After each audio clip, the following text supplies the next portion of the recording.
Bob Parent, pioneer live-action jazz photographer, documented in film countless great jazz musicians as they performed in dimly lit, smoke-filled jazz clubs of his native Boston and New York City, where he eventually relocated. Bob's archive of over 200,000 photos is a historical record of jazz from the 1940s through the 80s.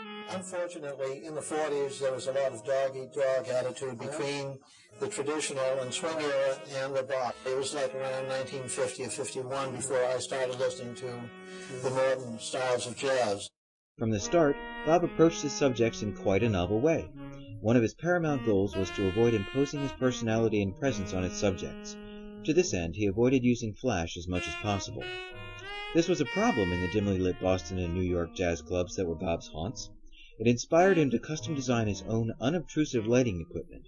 It was this that made him a pioneer of a technique that would later be known as available light photography. Since about 1953 or 54, I've been working mostly available light. He worked with available light almost exclusively from 1953. This resulted in a series of lucid, pure images that are among the defining pictures of post-war jazz. As one looks at these candid shots, one can imagine that one is listening to the performance live. Bob, the artist, had an eye for a different perspective as this shot of Art and Addison Farmer featured in the Smithsonian Institute traveling exhibition called Seeing Jazz. Not only did his photos appear on album covers, but as he was also a graphic designer, he would design many of those covers as well. In the 50s, Charlie Mingus had a label of his own called Debut, and I did quite a few covers for him at a very modest price because they were really struggling.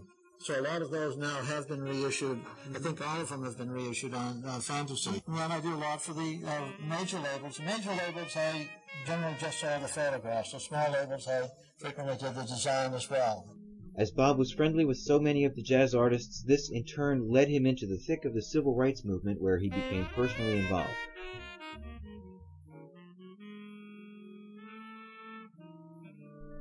Bob was there when others weren't. Sunday, September 13th, 1953, The Open Door, Greenwich Village, New York City. Thelonious Monk, Charlie Mingus, and Roy Haynes were scheduled to play that night. Charlie Parker made an unscheduled appearance and joined the trio.